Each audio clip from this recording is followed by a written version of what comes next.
ಆಕಾಶವಾಣಿ ಕಲಬುರಗಿ ಲೋಕ್ ಅದಾಲತ್ ಈ ಕುರಿತು ಕಲಬುರಗಿ ಜಿಲ್ಲಾ ಕಾನೂನು ಸೇವೆಗಳ ಪ್ರಾಧಿಕಾರದ ಸದಸ್ಯ ಕಾರ್ಯದರ್ಶಿ ಹಾಗೂ ಹಿರಿಯ ಸಿವಿಲ್ ನ್ಯಾಯಾಧೀಶರಾದ ಶ್ರೀನಿವಾಸ್ ನವಲೆ ಅವರೊಂದಿಗೆ ಮಾತುಕತೆ. ನಮಸ್ಕಾರ ಕೇಳುಗರೆ, ಇವತ್ತಿನ ವಿಶೇಷ ಸಂದರ್ಶನ ಕಾರ್ಯಕ್ರಮಕ್ಕೆ ತಮಗೆಲ್ಲ ಸ್ವಾಗತ. ಕೇಳುಗರೆ, ಇವತ್ತು ನಾವು ನಮ್ಮ ಕಲಬುರಗಿ ಜಿಲ್ಲೆಯಲ್ಲಿ ನಡೆಯುವ ಈ ಲೋಕ ಅದಾಲತ್ ಬಗ್ಗೆ ಮಾಹಿತಿಯನ್ನು ಪಡೆಯೋಣ. ಈ ಲೋಕ ಅದಾಲತ್ ಯಾವಾಗ ನಡೆಯುತ್ತೆ, ಈ ಲೋಕ ಅದಾಲತನ್ನು ಯಾಕಾಗಿ ಮಾಡ್ತಾರೆ, ಇದರ ಉದ್ದೇಶ ಏನು, ಇದು ಯಾರಿಗೆ ಅನುಕೂಲ ಆಗುತ್ತೆ, ಯಾರೆಲ್ಲ ಇದರಲ್ಲಿ ಭಾಗವಹಿಸಬಹುದು, ಇನ್ನೂ ಹಲವಾರು ವಿಷಯಗಳ ಬಗ್ಗೆ ಇವತ್ತು ನಾವು ಈ ಕಾರ್ಯಕ್ರಮದಲ್ಲಿ ತಿಳಿಸ್ಕೊಡ್ತೀವಿ. ಇವತ್ತಿನ ಕಾರ್ಯಕ್ರಮದಲ್ಲಿ ನಮ್ಮ ಜೊತೆಗೆ ಭಾಗವಹಿಸಿದ್ದಾರೆ ಕಲಬುರಗಿಯ ಹಿರಿಯ ಸಿವಿಲ್ ನ್ಯಾಯಾಧೀಶರು ಹಾಗೂ ಸದಸ್ಯ ಕಾರ್ಯದರ್ಶಿಗಳು, ಜಿಲ್ಲಾ ಕಾನೂನು ಸೇವೆಗಳ ಪ್ರಾಧಿಕಾರದ ನ್ಯಾಯಮೂರ್ತಿಗಳಾದ ಶ್ರೀ ಶ್ರೀನಿವಾಸ್ ನವಲೆ ಅವರು. ಸರ್ ನಮಸ್ಕಾರ. ನಮಸ್ಕಾರ. ಕಾರ್ಯಕ್ರಮಕ್ಕೆ ತಮಗೆ ಸ್ವಾಗತ ಸರ್. ಧನ್ಯವಾದಗಳು ಸರ್. ಲೋಕ ಅದಾಲತ್ ಒಂದು ಆಯೋಜನೆ ಮಾಡಬೇಕಂತ ತಾವು ಹೇಳಿದ್ದಾರೆ ಸರ್. ಈ ಲೋಕ ಅದಾಲತ್ನ ಉದ್ದೇಶ ಏನು, ಅದ್ರ ಬಗ್ಗೆ ಸಂಕ್ಷಿಪ್ತವಾಗಿ ತಿಳಿಸ್ಕೊಡಿ ಸರ್. ಇದು ಲೋಕ್ ಅದಾಲತ್ ಅನ್ನೋದು ಜನತಾ ನ್ಯಾಯಾಲಯ. ಇದೊಂದು ವೇದಿಕೆ. ಈಗಾಗಲೇ ನ್ಯಾಯಾಲಯದಲ್ಲಿ ಪ್ರಕರಣ ಹೂಡಿದವರು, ಪ್ರಕರಣಗಳು ಚಾಲ್ತಿ ಇರ್ತಕ್ಕಂಥ ಕೇಸ್ಗಳಲ್ಲಿ ಅವುಗಳನ್ನು ರಾಜಿ ಮಾಡಿಕೊಳ್ಳಲು ಸಲುವಾಗಿ ಮಾಡಿಕೊಳ್ಳುವಂತಹ ಒಂದು ವೇದಿಕೆ ಲೋಕ್ ಅದಾಲತ್. ಇಲ್ಲಿ ಪಕ್ಷಗಾರರಿಗೆ ರಾಜಿ ಮಾಡಿಕೊಂಡು ತಮ್ಮ ಪ್ರಕರಣವನ್ನು ಇತ್ಯರ್ಥಪಡಿಸಿಕೊಳ್ಳಲಿಕ್ಕೆ ಆ ಮಾರ್ಗದರ್ಶನ, ಅನುಕೂಲ, ಅವಕಾಶಗಳನ್ನು ಕೊಟ್ಟು ಅವರಿಗೆ ರಾಜಿ ಮಾಡಿಕೊಂಡು ಪ್ರಕರಣಗಳನ್ನು ಅವರ ಇಚ್ಛೆಗೆ ತಕ್ಕಂತೆ ರಾಜಿ ಮಾಡಿಕೊಳ್ಳೋದು ಇದು ಲೋಕ್ ಅದಾಲತ್ನ ಉದ್ದೇಶ. ಈ ಪ್ರಕರಣಗಳಲ್ಲಿ ಸಾಕಷ್ಟು ನಮ್ಮ ಭಾರತದಂಥ ದೇಶದಲ್ಲಿ ವ್ಯಾಜ್ಯಗಳು ಕುಟುಂಬದಲ್ಲಿ ಇರ್ತಕ್ಕಂಥವು ಜಾಸ್ತಿ ಇರ್ತವೆ, ನೆರೆ ಹೊರೆಯವರ ಮೇಲೆ ಜಾಸ್ತಿ ಇರ್ತವೆ. ಈ ಜಮೀನು ತಗೊಂಡ್ರೆ ಅಕ್ಕಪಕ್ಕದ ಜಮೀನಿನವ್ರ ಜೊತೆ ಇರ್ತವೆ. ಹೀಗಾಗಿ ಒಂದು ನೆಮ್ಮದಿಯ ಒಂದು ಇದನ್ನು ಕಂಡುಕೊಳ್ಳಿಕ್ಕೆ ಆ ಪ್ರಕರಣಗಳ ಆದ ನಂತರನೂ ಸಹ ಅವರು ಆ ರೀತಿಯಾದಂಥ ಒಂದು ನೆಮ್ಮದಿಯ ಒಂದು ಜೀವನ ನಡೆಸಲಿಕ್ಕೆ ರಾಜಿ ಮೂಲಕ ಅವುಗಳನ್ನು ಇತ್ಯರ್ಥಪಡಿಸ್ಕೋಬೇಕು ಅನ್ನೋ ಒಂದು ಉದ್ದೇಶದಿಂದ ಈ ಲೋಕ್ ಅದಾಲತ್ ಅಂತ ಒಂದು ಕಂಡಕ್ಟ್ ಮಾಡ್ತೇವೆ. ಈ ಬಾರಿ ಲೋಕ್ ಅದಾಲತ್ 13/12/2025 ನಿಗದಿಯಾಗಿದೆ. ಶನಿವಾರದ ದಿನ, ಶನಿವಾರ, ಇದೇ ತಿಂಗಳು 13ನೇ ತಾರೀಕು. ಸರ್, ಈ ಲೋಕ ಅದಾಲತ್ನಲ್ಲಿ ಯಾರ್ಯಾರು ಭಾಗವಹಿಸಬಹುದು? ಈ ಲೋಕ್ ಅದಾಲತ್ನಲ್ಲಿ ಈಗಾಗಲೇ ಪ್ರಕರಣ ದಾಖಲು ಆಗಿರುವಂತಹ ಕಕ್ಷಿದಾರರು ಭಾಗವಹಿಸಬಹುದು. ಈ ಲೋಕ್ ಅದಾಲತ್ನಲ್ಲಿ ಕ್ರಿಮಿನಲ್ ಕೇಸ್ನಲ್ಲಿಯೂ ಸಹ ಕೆಲವೊಂದು ಪ್ರಕರಣಗಳನ್ನು ಕಾನೂನಿನಲ್ಲಿ ಅವಕಾಶ ಮಾಡಿಕೊಟ್ಟಿದೆ. ಕ್ರಿಮಿನಲ್ ಕೇಸ್ಗಳಲ್ಲಿ ರಾಜಿ ಆಗಬಹುದಂತಹ ಕೇಸ್ಗಳನ್ನು ಅಂತ ಕರಿತೀವಿ. ಅವುಗಳನ್ನು ರಾಜಿ ಮಾಡಬಹುದು. ಕ್ರಿಮಿನಲ್ ಪ್ರಕರಣಗಳು ಇದ್ದವು ಸಹ ಅಂತಹ ಪ್ರಕರಣಗಳನ್ನು ರಾಜಿ ಮಾಡ್ಕೋಬಹುದು. ಅಲ್ಲಿ ಆರೋಪಿ ಇದ್ದವರು ಮತ್ತು ಫಿರ್ಯಾದಿದಾರರು ಕೂಡಿ ಆ ಒಂದು ಕೇಸನ್ನು ಮುಗಿಸ್ಕೋಬಹುದು. ಲೋಕ್ ಅದಾಲತ್ನಲ್ಲಿ ಅವಕಾಶ ಇದ್ದಲ್ಲಿ ಎಲ್ಲ ಕ್ರಿಮಿನಲ್ ಪ್ರಕರಣಗಳಿಗೆ ರಾಜಿ ಬರಲ್ಲ. ಈಗ ಕೆಲವೊಂದು ಕೇಸುಗಳಲ್ಲಿ ಬರದೇ ಇರತಕ್ಕಂಥವನ್ನ ಇಲ್ಲಿ ತಗೊಳ್ಳೋದಿಲ್ಲ. ರಾಜಿಗೆ ಬರದೇ ಇರತಕ್ಕಂಥದ್ದು, ರಾಜಿಗೆ ಬರುವಂತಹ, ರಾಜಿ ಆಗಬಹುದಂತಹ ಕ್ರಿಮಿನಲ್ ಕೇಸ್ಗಳನ್ನು ಇಲ್ಲಿ ನಾವು ಲೋಕ್ ಅದಾಲತ್ನಲ್ಲಿ ಅವುಗಳನ್ನು ತಗೊಂಡು ಇತ್ಯರ್ಥಪಡಿಸ್ತೇವೆ, ರಾಜಿ ಮಾಡ್ತೇವೆ. ಈ ಎಲ್ಲ ಕಕ್ಷಿದಾರರು ಏನಿದ್ದಾರೆ, ಚೆಕ್ ಬೌನ್ಸ್ ಕೇಸ್ ಇರ್ಬೋದು, ಸಿವಿಲ್ ವ್ಯಾಜ್ಯಗಳಿರ್ಬೋದು, ಲೇಬರ್ ಕೋರ್ಟ್ನಲ್ಲಿರ್ತಕ್ಕಂಥದ್ದು ಇರ್ಬೋದು, ಈ ರೀತಿಯಾದಂತಹ ಪ್ರಕರಣಗಳನ್ನು ಯಾರು ಕಕ್ಷಿದಾರರು ಇಚ್ಛೆ ವ್ಯಕ್ತಪಡಿಸ್ತಾರೆ ಅವರಿಗೆ ನಾವು ಈ ಲೋಕ್ ಅದಾಲತ್ನಲ್ಲಿ ಭಾಗವಹಿಸ್ಬೇಕು. ಈ ಲೋಕ್ ಅದಾಲತ್ನಲ್ಲಿ ಭಾಗವಹಿಸಬೇಕು ಅಂತಂದರೆ ಅವರು ವಕೀಲರ ಮೂಲಕ ಭಾಗವಹಿಸ್ಬೋದು. ಮತ್ತು ಇದಕ್ಕೆ ಆನ್ಲೈನ್ ಫೆಸಿಲಿಟಿನೂ ಕೊಟ್ಟಿದ್ದೀವಿ. ಆನ್ಲೈನ್ ಮುಖಾಂತರ ತಿಳಿಸಿ ಅದರೊಳಗೆ ಪ್ರಕ್ರಿಯೆಯಲ್ಲಿ ಭಾಗವಹಿಸ್ಬೋದು. ರಾಜಿ ಸಂಧಾನ ಪ್ರಕ್ರಿಯೆಯಲ್ಲಿ ಸಹ ಭಾಗವಹಿಸ್ಬೋದು. ಸರ್, ಈಗ ಈ ಕೆಲವು ಕೌಟುಂಬಿಕ ಕಲಹಗಳಿರ್ತವೆ, ಸಾಂಸಾರಿಕ ಒಂದು ಜಗಳಗಳಿರ್ತವೆ, ಅವರೆಲ್ಲ ಲೋಕ ಅದಾಲತ್ನಲ್ಲಿ ಭಾಗವಹಿಸಲಿಕ್ಕೆ ಅವಕಾಶ ಇದೆಯಾ? ಇದೆ, ಖಂಡಿತ ಇದೆ, ಭಾಗವಹಿಸ್ಬೋದು. ಹೆಚ್ಚಾನೆಚ್ಚು ಕೌಟುಂಬಿಕ ಕಲಹಗಳು ನಮ್ಮ ಕಲಬುರಗಿಗೆ ಇದು ಸಂಬಂಧಪಟ್ಟಂತೆ ಹೇಳಬೇಕಂದ್ರೆ ಇಲ್ಲಿ ಕೌಟುಂಬಿಕ ನ್ಯಾಯಾಲಯ ಇದೆ. ತಾಲೂಕುಗಳಲ್ಲಿ ಹಿರಿಯ ಶ್ರೇಣಿ ನ್ಯಾಯಾಲಯಗಳು ಈ ಕೌಟುಂಬಿಕ ವ್ಯಾಜ್ಯಗಳನ್ನು ನೋಡ್ತವೆ. ಅವರೆಲ್ಲರೂ ಸಹ ಕೋರ್ಟ್ನಲ್ಲಿ ರಾಜಿ ವ್ಯವಸ್ಥೆ ಮಾಡಿಕೊಳ್ಳುವಂಥದ್ದು, ಆ ಪ್ರಕರಣಗಳು ಲೋಕ ಅದಾಲತ್ ವ್ಯಾಪ್ತಿಗೆ ಬರ್ತವೆ, ರಾಜಿ ಮಾಡಿಕೊಳ್ಳಬಹುದು. ಆ ರೀತಿ ರಾಜಿ ಮಾಡಿಕೊಳ್ಳುವಂಥ ಅವಕಾಶ ಅವ್ರಿಗೂ ಇದೆ, ಅವರು ಭಾಗವಹಿಸ್ಬೋದು. ಈಗ ಆಲ್ರೆಡಿ ನಡೀತಾ ಇರುತ್ತೆ ಸರ್ ಒಂದು ಕೋರ್ಟ್ನಲ್ಲಿ ಕೇಸು, ಅಂಥವ್ರು ಈ ಲೋಕ ಅದಾಲತಿಗೆ ಬರ್ಬೋದಾ? ಬರ್ಬೋದು. ಆಲ್ರೆಡಿ ಈಗಾಗಲೇ ಕೇಸು ನ್ಯಾಯಾಲಯದಲ್ಲಿ ಇರ್ತಕ್ಕಂಥವ್ರು, ಅಂದರೆ ಹಾಕಿ ನ್ಯಾಯಾಲಯದಲ್ಲಿ ಇತ್ಯರ್ಥಕ್ಕೆ ಪಡ್ಕೊಂಡವರು ಬಾಕಿ ಇರ್ತಕ್ಕಂಥವ್ರೆ ಈ ಲೋಕ ಅದಾಲತಲ್ಲಿ ಮುಗಿಸುವಂಥ ಒಂದು ಪ್ರಕ್ರಿಯೆ ಅವಕಾಶ ಇದೆ, ಅವರಿಗೂ ಭಾಗವಹಿಸಬಹುದು ಅವರು. ಕಲಬುರಗಿ ಜಿಲ್ಲೆಯಲ್ಲಿ ನಡೀತಕ್ಕಂಥ ಒಂದು ಲೋಕ ಅದಾಲತ್ ಕಾರ್ಯಕ್ರಮಕ್ಕೆ ಇದರ ವ್ಯಾಪ್ತಿ ಎಷ್ಟು ಸರ್? ಜಿಲ್ಲೆಗೆ ಅಷ್ಟೇ ಅಥವಾ ಬೇರೆ ಜಿಲ್ಲೆಗಳಲ್ಲಿ ಭಾಗವಹಿಸಬಹುದಾ? ಕರ್ನಾಟಕ ರಾಜ್ಯಾದ್ಯಂತ ನಡೀತದೆ 13/12/2025. ನಾವು ಜಿಲ್ಲಾ ಪ್ರಾಧಿಕಾರದವರು ನಾವು ನಡೆಸುವಂತಹ ಒಂದು ಲೋಕ ಅದಾಲತ್ತು ನಮ್ಮ ಜಿಲ್ಲೆಗೆ ಸಂಬಂಧಪಟ್ಟಂತೆ ನಾವು ವ್ಯಾಪ್ತಿಯನ್ನು ಹೊಂದಿದ್ದೀವಿ. ಬೇರೆ ಜಿಲ್ಲೆಯಲ್ಲೂ ಸಹ 13/12 ರಾಜ್ಯಾದ್ಯಂತ, ಕರ್ನಾಟಕ ರಾಜ್ಯಾದ್ಯಂತ ಲೋಕ ಅದಾಲತ್ ಇರೋದು 13/12. ನಮ್ಮಲ್ಲಿ ಕಲಬುರಗಿ ಜಿಲ್ಲೆಯಾದ್ಯಂತ ನಾವು ಲೋಕ ಅದಾಲತ್ ನಡೆಸ್ತಿದ್ದೇವೆ.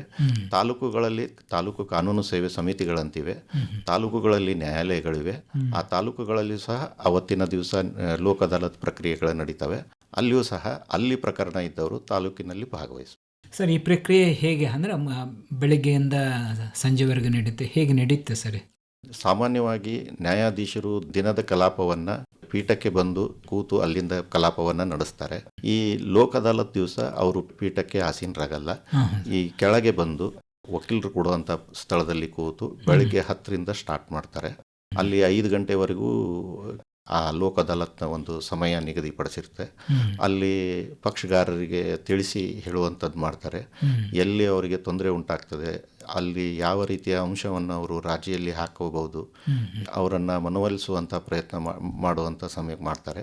ಇದು ಅವತ್ತಿನ ದಿನ ಆದರೆ ಪ್ರಕ್ರಿಯೆಗಳು ಹಿಂದಿನ ದಿವಸದಿಂದನೇ ಸ್ಟಾರ್ಟ್ ಆಗಿರುತ್ತೆ. ಈಗ ಅಕ್ಟೋಬರ್ ನವೆಂಬರ್ನಲ್ಲಿನೇ ನಿಗದಿಯಾದಂಥ ದಿನಾಂಕ ಬಂದ ಕೂಡಲೇ ನ್ಯಾಯಾಧೀಶರು ಅದಕ್ಕಾಗಿ ರಾಜಿಯಾಗುವಂಥ ಒಂದು ಪ್ರಕರಣಗಳಿಗೆ ಪಕ್ಷಗಾರರನ್ನ ಕರೆದು ಅವರಿಗೆ ಕೋರ್ಟಲ್ಲಿನೇ ಹೇಳುವಂಥ ವ್ಯವಸ್ಥೆ ಮಾಡ್ತಾರೆ. ಅವರೆಲ್ಲರೂ ಅವತ್ತು ತೀರ್ಮಾನ ಮಾಡಿ ಸಮಯ ತಗೊಂಡು ಲೋಕ ಅದಾಲತ್ ದಿವಸ ನ್ಯಾಯಾಲಯಕ್ಕೆ ಬರ್ತಾರೆ. ಅವರು ತೀರ್ಮಾನವನ್ನು ಹೇಳ್ತಾರೆ, ನಾವು ರಾಜಿ ಆಗ್ತೀವಿ ಅಂತ. ಆ ರೀತಿಯಾದಂಥದ್ದೊಂದು ರಾಜಿ ಪತ್ರವನ್ನು ನ್ಯಾಯಾಲಯಕ್ಕೆ ಸಲ್ಲಿಸಬೇಕಾಗತ್ತೆ. ಅವತ್ತು ಆ ಪ್ರಕರಣವನ್ನು ರಾಜಿ ಆಗಿದೆ ಅಂತ ಒಂದು ನಿರ್ಣಯ ಮಾಡ್ತಾರೆ. ಲೋಕ ಅದಾಲತ್ ಈ ಕಾರ್ಯಕ್ರಮದಲ್ಲಿ ಭಾಗವಹಿಸಲಿಕ್ಕೆ ಏನಾದರೂ ದಾಖಲೆಗಳನ್ನು ಕೊಡ್ಬೇಕಾ? ದಾಖಲಾತಿಗಳೇನಾದರೂ ಬೇಕಾಗುತ್ತೆ ಅನ್ಸ? ಏನು ದಾಖಲಾತಿಗಳು ಬೇಕಾಗಿರಲ್ಲ, ಇಚ್ಛೆ ಮಾತ್ರ ಇರಬೇಕು. ನಾನು ಲೋಕ ಅದಾಲತ್ನಲ್ಲಿ ಭಾಗವಹಿಸ್ತೇನೆ ಅಂತ ಇಚ್ಛೆ ವ್ಯಕ್ತಪಡಿಸಿದಲ್ಲಿ ಅವರು ಭಾಗವಹಿಸ್ಬೋದು ವಕೀಲರ ಮೂಲಕ. ಆ ರೀತಿಯಾದಂಥದ್ದಿದೆ, ಭಾಗವಹಿಸ್ಬೋದು. ಆಲ್ರೆಡಿ ಅವ್ರದ್ದು ಕೋರ್ಟ್ನಲ್ಲಿ ಪ್ರಕರಣ ಇದ್ದೇ ಇರುತ್ತೆ. ಪ್ರಕರಣ ಜೊತೆ ದಾಖಲಾತಿಗಳನ್ನು ಹಚ್ಚಿಬಿಟ್ಟು ಕೊಟ್ಟಿರ್ತಾರೆ. ಕೆಲವೊಂದು ದಾಖಲೆಗಳು ಬೇಕಾಗ್ತವೆ. ಅದು ಈಗ ಮೊದಲೇ ಪ್ರೀ ಕನ್ಸಿಲೇಷನ್ ಅಂತ ಹೇಳ್ತೀವಲ್ಲ, ಪೂರ್ವಭಾವಿ ಸಿಟ್ಟಿಂಗ್ಸ್ ಏನು ಮಾಡ್ತೀವಿ, ಕಲಾಪ ಮಾಡ್ತೀವಿ ಅಂತಲ್ಲಿ ಅಂಥ ಸಂದರ್ಭ ಬಂದಾಗ ಆ ರಾಜಿ ಆಗಲಿಕ್ಕೆ ಬೇಕಾದಂತಹ ಪೂರಕ ದಾಖಲೆಗಳನ್ನೇನಾದರೂ ಇದ್ದರೆ ಅದನ್ನು ಕೊಡಬೇಕಷ್ಟೆ. ಈಗ ಈ ಕಾರ್ಯಕ್ರಮದಲ್ಲಿ ಅಂದರೆ ಲೋಕ ಅದಾಲತ್ನಲ್ಲಿ ಭಾಗವಹಿಸಲಿಕ್ಕೆ ಏನಾದರೂ ಶುಲ್ಕ ಏನಾದರೂ ಕಟ್ಟಬೇಕಾಗುತ್ತೆ? ಏನಾದರೂ ಇಲ್ಲ, ಶುಲ್ಕ ಇಲ್ಲ. ಲೋಕ ಅದಾಲತ್ನಲ್ಲಿ ಭಾಗವಹಿಸಿಂದ ಏನಾದರೂ ಕಾಲಾವಧಿ ಇಂತಿಷ್ಟೇ ಸಮಯದಲ್ಲಿ ಇದನ್ನು ಇತ್ಯರ್ಥಪಡಿಸಬೇಕು ಹಾಗೇನಾದರೂ ಇದೆಯಾ ಸರ್? ಏನಿಲ್ಲ. ಲೋಕ ಅದಾಲತ್ನಲ್ಲಿ ಭಾಗವಹಿಸಿದರೆ ಈಗ ಮೊದಲು ಲೋಕ ಅದಾಲತ್ ಅವರವರ ಜಿಲ್ಲೆಗೆ ಸಂಬಂಧಪಟ್ಟಂತೆ ನಾವು ಒಂದು ಅಧಿಸೂಚನೆಯನ್ನು ಹೊರಡಿಸಿ ಅದರ ದಿನಾಂಕವನ್ನು ನಿಗದಿಪಡಿಸ್ತಿದ್ವಿ. ಈಗ ರಾಷ್ಟ್ರೀಯ ಕಾನೂನು ಸೇವೆಗಳ ಪ್ರಾಧಿಕಾರ ನವದೆಹಲಿ ಅವರು ಆದೇಶ ಮಾಡಿದರು. ಅವರ ಆದೇಶದಂತೆ ವರ್ಷಕ್ಕೆ 4 ಬಾರಿ ಮಾತ್ರ ಲೋಕ ಅದಾಲತ್ ನಡೀಬೇಕು ಅಂತ ನಿರ್ಣಯಿಸಿದ್ದಾರೆ. ಈ ವರ್ಷ ಆಲ್ರೆಡಿ 3 ಲೋಕ ಅದಾಲತ್ ನಡೆದಿದೆ. ಈಗ ಕೊನೆಯ ಲೋಕ ಅದಾಲತ್ ಡಿಸೆಂಬರ್ 13ಕ್ಕೆ ನಿಗದಿಯಾಗಿದೆ. ಈ ಡಿಸೆಂಬರ್ 13ಕ್ಕೆ ಲೋಕ ಅದಾಲತ್ ನಡೆದು ಇದು 4ನೇ ಲೋಕ ಅದಾಲತ್ತು, ಈ ವರ್ಷದ ಕೊನೆಯ ಲೋಕ ಅದಾಲತ್. ಅಲ್ಲಿ ಇತ್ಯರ್ಥ ಆದಂಥ ತೀರ್ಪುಗಳು ಈ ಸಿವಿಲ್ ಕೋರ್ಟ್ನಲ್ಲಿ ತೀರ್ಪು ಕೊಟ್ಟಂತಹದಷ್ಟೇ ಪರಿಣಾಮಕಾರಿಯಾದಂತಹ ಅವಾರ್ಡ್ಗಳನ್ನು ಅಲ್ಲಿ ಪಾಸ್ ಮಾಡ್ತಾರೆ. ಅವಕ್ಕೂ ಅಷ್ಟೇ ಬೆಲೆ ಇರುತ್ತೆ. ರಾಜಿ ಆಗಿದ್ದೀವಿ ಅನ್ನೋ ಒಂದು ಕಾರಣಕ್ಕೆ ಆ ಡಿಗ್ರಿಯ ಬೆಲೆ ಕಡಿಮೆ ಆಗ್ತದೆ ಅಂತ ಹೇಳೋಕ್ಕಾಗಲ್ಲ. ಅದು ಅಷ್ಟೇ ನೇರವಾಗಿ ನಂತರ ದಿನಗಳಲ್ಲಿ ಯಾರಾದರೂ ಒಬ್ಬ ಪಕ್ಷಗಾರರು ಅದರಿಂದ ಹಿಂದೆ ಸರಿದ್ರಂದ್ರೆ ಅವರ ಮೇಲೆ ಅದನ್ನು ಅಮಲ್ ಜಾರಿ ಮಾಡಲಿಕ್ಕೆ, ಎಕ್ಸಿಕ್ಯೂಷನ್ ಮಾಡಲಿಕ್ಕೆ ನಾವು ಅದೇ ಆ ಡಿಗ್ರಿ ಆಗಿರುವಂಥದ್ದು ಅದನ್ನು ಬಳಸಬಹುದು. ಅಷ್ಟೇ ಸಿವಿಲ್ ಕೋರ್ಟಿನ ಡಿಗ್ರಿ ಅಷ್ಟೇ ಮಹತ್ವ ಇರತಕ್ಕಂಥದ್ದು ರಾಜಿನಲ್ಲಿ. ಕಾಲಾವಧಿ ಅಂದರೆ ಇಲ್ಲಿ ರಾಜಿ ಆಗಲಿಕ್ಕೆ ಕಾಲಾವಧಿ ಇರಲ್ಲ.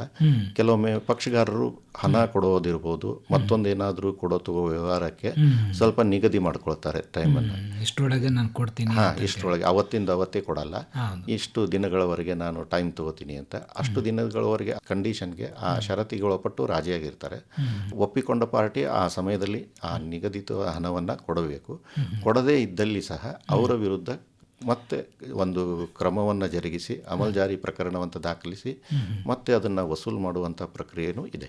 ಮತ್ತು ಈ ಒಮ್ಮೆ ರಾಜಿ ಆದರೆ ಇದರ ವಿರುದ್ಧ ಅಪೀಲ್ ಸಲ್ಲಿಸಲು ಬರೋದಿಲ್ಲ. ಇದು ಇಲ್ಲಿ ಅಂತಿಮವಾಗತ್ತೆ. ಈಗ ಒಂದು ವೇಳೆ ಅಲ್ಲಿ ರಾಜಿ ಆಗಿ ಬರ್ತಾರೆ ಸರ್, ಮತ್ತೇನು ಅವ್ರ ವೈಮನಸ್ಸು ಬರುತ್ತೆ, ಅವರು ಮತ್ತೆ ಮೇಲ್ಮನವಿ ಹೋಗ್ಲಿಕ್ಕೆ ಅವಕಾಶ ಇರುತ್ತಾ ಕೋರ್ಟ್ನಲ್ಲಿ? ಇಲ್ಲ, ರಾಜಿ ಲೋಕ್ ಅದಾಲತ್ನಲ್ಲಿ ಒಮ್ಮೆ ಆದರೆ ಆ ರಾಜಿ ಆದ ಪ್ರಕರಣದ ಕುರಿತು ಮೇಲ್ಮನವಿ ಸಲ್ಲಿಸಲು ಅವಕಾಶ ಇರಲ್ಲ. ಯಾಕಂದರೆ ಇಬ್ಬರು ಒಪ್ಪಿರ್ತಾರೆ ಕಂಡೀಷನ್ಗೆ, ಮತ್ತು ಒಪ್ಪಬೇಕಾದಾಗ ನ್ಯಾಯಾಧೀಶರು ವಿಚಾರಣೆ ಮಾಡಿರ್ತಾರೆ. ನೋಡಿ, ಇದರೊಳಗೆಲ್ಲ ಇರ್ತಕ್ಕಂಥ ಅಂಶಗಳು ಸರಿಯಾಗಿದ್ದೇವೆ, ಓದಿಕೊಂಡಿದ್ದೀರಾ, ನಿಮಗೆ ಅರ್ಥವಾಗಿದೆ, ಇವನ್ನೆಲ್ಲ ಕೇಳಿಕೊಂಡು ನ್ಯಾಯಾಧೀಶರು ಅದನ್ನು ಒಂದು ಅಂತಿಮ ತೀರ್ಪನ್ನು ಬರೀತಾರೆ ಅವತ್ತು ಲೋಕ್ ಅದಾಲತ್ನಲ್ಲಿ. ಹೀಗಾಗಿ ಇದರ ವಿರುದ್ಧ ಮೇಲ್ಮನವಿ ಅಪೀಲು ಸಲ್ಲಿಸಲು ಬರೋದಿಲ್ಲ. ಆದರೆ ಇದರೊಳಗೆ ಯಾರಾದರೂ ದುರುದ್ದೇಶದಿಂದ ಅಥವಾ ಕಣ್ತಪ್ಪಿನಿಂದ ಯಾರಾದ್ರೂ ಪಕ್ಷಗಾರರು ಇರಬೇಕಾಗಿದ್ದವ್ರನ್ನ ಬಿಟ್ಟಿದ್ರು ಅಂದರೆ ಅದನ್ನು ಅವರು ನಾನು ಇರಬೇಕಾಗಿತ್ತು, ನನ್ನನ್ನು ಸೇರ್ಕೊಂಡು ಮಾಡದೇ ಇದ್ದಂಥದ್ದಂತ ಅದನ್ನು ಪ್ರಶ್ನೆ ಮಾಡಬಹುದು. ಆದರೆ ಪಕ್ಷಗಾರರು ಯಾರು ಒಪ್ಪಿರ್ತಾರೆ ಅವರಿಗೆ ಮೇಲ್ಮನವಿಗೆ ಅವಕಾಶ ಇಲ್ಲ. ಒಮ್ಮೆ ಒಪ್ಪಿದರೆ ಮುಗಿ. ಸರ್, ಈಗ 13ನೇ ತಾರೀಕು ತಾವು ಲೋಕ ಅದಾಲತ್ ಇಲ್ಲಿ ಆಯೋಜನೆ ಮಾಡಿದ್ದಾರೆ. ಅದ್ರ ಬಗ್ಗೆ ನಮ್ಮ ಕೇಳುಗರಿಗೆ ಅವರು ಭಾಗವಹಿಸ್ಲಿಕ್ಕೆ ತಮ್ಮ ಒಂದು ಕೊನೆಯ ಮಾಹಿತಿ ಏನು ಹೇಳ್ತಾರೆ ಸರ್? ಇಲ್ಲಿ ಈಗ ಕಲಬುರಗಿಯಲ್ಲಿ 13/12/2025 ಲೋಕ ಅದಾಲತ್ ನಡೀತಿದೆ. ಸಾಕಷ್ಟು ನಾವು ಅದಕ್ಕೆ ಪ್ರಿಪರೇಷನ್ ಮಾಡಿದ್ದೀವಿ, ಪ್ರಚಾರವನ್ನು ಮಾಡಿದ್ದೀವಿ. ವಕೀಲರ ಮೂಲಕ ಕಕ್ಷಿದಾರರು ಅವತ್ತು ಭಾಗವಹಿಸಬೇಕು, ರಾಜಿ ಮಾಡಿಕೊಳ್ಬೇಕು ಪ್ರಕರಣಗಳನ್ನು. ಹಲವಾರು ರೀತಿಯ ಪ್ರಕರಣಗಳು ಕೋರ್ಟ್ನಲ್ಲಿ ಇರೋದರಿಂದ ಕೇವಲ ಯಾವ ರೀತಿಯ ಪ್ರಕರಣಗಳನ್ನು ರಾಜಿ ಮಾಡಬಹುದು ಅವುಗಳನ್ನೆಲ್ಲ ರಾಜಿ ಮಾಡಿಕೊಳ್ಳುವಂತಹ ಒಂದು ಪ್ರಯತ್ನವನ್ನು ಕಕ್ಷಿದಾರರು ಮಾಡಿ ಅವತ್ತು ಮುಗಿಸ್ಕೊಳ್ಬೋದು. ಕಲಬುರಗಿಯಲ್ಲಿ ಉಳಿದ ತಾಲೂಕಿನಲ್ಲಿ ಈ ಎಲ್ಲೆಲ್ಲಿ ನ್ಯಾಯಾಲಯಗಳಿವೆಯೋ ಅಲ್ಲಿಯೂ ಸಹ ಲೋಕ್ ಅದಾಲತ್ನ ಒಂದು ಕಾರ್ಯಕಲಾಪ ನಡೆಯುತ್ತೆ. ಅಂದು ಬೆಳಗ್ಗೆ 10ರಿಂದ 5ರವರೆಗೆ ಕಾರ್ಯಕಲಾಪಗಳು ನಡೀತವೆ ಲೋಕ್ ಅದಾಲತ್ನಿಂದ. ಹೀಗಾಗಿ ಇಬ್ಬರು ಪಕ್ಷಗಾರರು ಬಂದಲ್ಲಿ ಅವರಿಗೆ ನಾವು ಲೋಕ್ ಅದಾಲತ್ನ ಒಂದು ಮಹತ್ವ ತಿಳಿಸಿ ರಾಜಿ ಆಗಲಿಕ್ಕೆ ಹೇಳ್ತೇವೆ. ಮೊದಲೇ ಬಂದರೆ ಅಂದರೆ ಅವತ್ತಿನ ದಿನ ಬಂದರೆ ಅವರಿಗೆ ಮನವರಿಕೆ ಮಾಡಿಕೊಡುವಂಥದ್ದು ಸ್ವಲ್ಪ ಸಮಯ ಜಾಸ್ತಿ ತಗೊಳ್ಳೋದ್ರಿಂದ ಎಲ್ಲ ಕಕ್ಷಿದಾರರಿಗೆ ನಾವು ಮೊದಲು ಕೋರ್ಟಿಗೆ ಬಂದು ನ್ಯಾಯಾಲಯಕ್ಕೆ ಬಂದು ತಮ್ಮ ಕೋರ್ಟ್ನಲ್ಲಿ ತಮ್ಮ ಪ್ರಕರಣದಲ್ಲಿ ಇದನ್ನು ರಾಜಿಗೆ ನಾವು ಇಚ್ಛೆ ವ್ಯಕ್ತಪಡಿಸಿದ್ದೀವಿ ಅಂತ ವಕೀಲರ ಮೂಲಕ ಅಥವಾ ತಾವೇ ಖುದ್ದಾಗಿ ನೇರವಾಗಿ ಪ್ರಕರಣ ಇದ್ದ ದಿವಸ ನ್ಯಾಯಾಲಯಕ್ಕೆ ತಿಳಿಸಿದಲ್ಲಿ ಅವರು ಆ ಪ್ರಕರಣವನ್ನು ಅವತ್ತು ಕರಿತೀವಿ, ನೀವು ಅವತ್ತು ಬನ್ನಿ ಅಂತ ಹೇಳ್ತಾರೆ. ಅದಕ್ಕೆ ತಕ್ಕಂಥ ಇಲ್ಲ ಅದಕ್ಕಿಂತ ಮೊದಲೇ ನಮಗೆ ಡೇಟ್ ಕೊಡಿ ಅಂತ ಹೇಳಿದರು. ಆ ಡೇಟ್ ನಿಗದಿ ಮಾಡಿ ಅವತ್ತು ಅವ್ರ ಜೊತೆ ಮಾತುಕತೆ ಮಾಡಿ ಏನಾದರೂ ತೊಂದರೆ ಇದ್ದರೆ ಸ್ವಲ್ಪ ನ್ಯಾಯಾಧೀಶರ ಒಂದು ಮಧ್ಯಪ್ರವೇಶ ಮಾಡಿ ಅದಕ್ಕೆ ಒಂದು ಅಂತಿಮ ರೂಪ ಕೊಡಲಿಕ್ಕೆ ಪ್ರಯತ್ನ ಮಾಡ್ತಾರೆ. ಆ ನಂತರ ಕೊನೆಯ ದಿವಸ ಅಂದರೆ ಲೋಕ್ ಅದಾಲತ್ ದಿವಸ ನೇರವಾಗಿ ಬಂದು ಆ ಪ್ರಕರಣ ರಾಜಿ ಆಗಿದೆ ಅಂತ ಹೇಳಿದರೆ ರಾಜಿಯ ಒಂದು ಡಿಕ್ರಿಯನ್ನು ಮಾಡ್ತಾರೆ ಅವತ್ತಿನ ಆರ್ಡರು.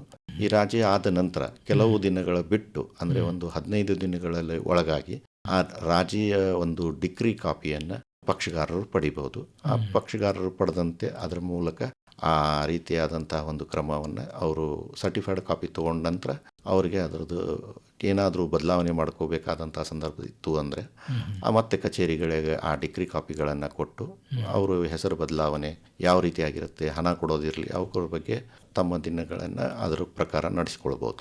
ತುಂಬ ಧನ್ಯವಾದ ಸರ್. ಈ ಲೋಕ ಅದಾಲತ್ ಬಗ್ಗೆ ಸಾಕಷ್ಟು ಮಾಹಿತಿಯನ್ನು ನಮ್ಮ ಕೇಳುಗರಿಗೆ ತಿಳಿಸ್ಕೊಟ್ರೆ ಇದರಿಂದ ಕೆಲವೊಂದು ಈ ಕೇಸುಗಳು ಬಹಳ ಸುಲಭವಾಗಿ ಇತ್ಯರ್ಥ ಮಾಡಬಹುದು.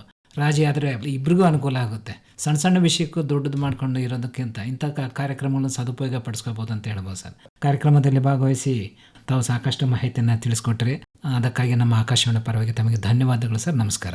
ನಮಸ್ಕಾರ, ಧನ್ಯವಾದ. ಇದುವರೆಗೆ ಲೋಕ್ ಅದಾಲತ್ ಈ ಕುರಿತು ಕಲಬುರಗಿ ಜಿಲ್ಲಾ ಕಾನೂನು ಸೇವೆಗಳ ಪ್ರಾಧಿಕಾರದ ಸದಸ್ಯ ಕಾರ್ಯದರ್ಶಿ ಹಾಗೂ ಹಿರಿಯ ಸಿವಿಲ್ ನ್ಯಾಯಾಧೀಶರಾದ ಶ್ರೀನಿವಾಸ್ ನವಲೆ ಅವರೊಂದಿಗೆ ಸಂದರ್ಶನ ಕೇಳಿದಿರಿ. ಇವರೊಂದಿಗೆ ಭಾಗವಹಿಸಿದವರು ಬಿ ಸಿದ್ದಣ್ಣ. ನೆರವು ನಿರ್ಮಲಾ ಎಸ್ ನಾಯಕ್.